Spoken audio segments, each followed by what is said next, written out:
guys, Dr. Ashley here. As you know, we see miracles every day here at Prince Health and Wellness. I have my new patient, Courtney. I'm really excited for her because she's not just a COVID patient. Courtney actually had a very traumatic motor vehicle accident in 2011, which was almost 12 years ago. She had a traumatic brain injury as well and has since not been able to, well, she is legally blind. She's had several injuries to her body, but one of the things she noticed was that she wasn't able to smell. What about taste? Can you?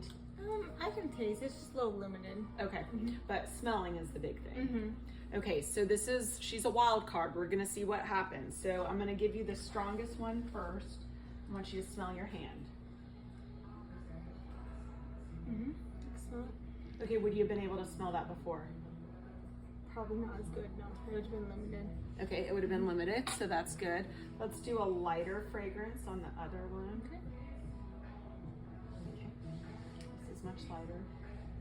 I could smell it. What does it smell like? Flowers? No. So it's like a citrusy. Yeah. Yeah.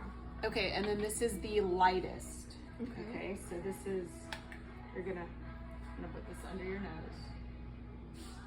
What does that smell Coffee. like? Yay, good job. Okay, so would she have been able to do all this before? I don't think that Probably not as easy. No. Okay, so that's great. Awesome. True. She So- doesn't smell things very good. So.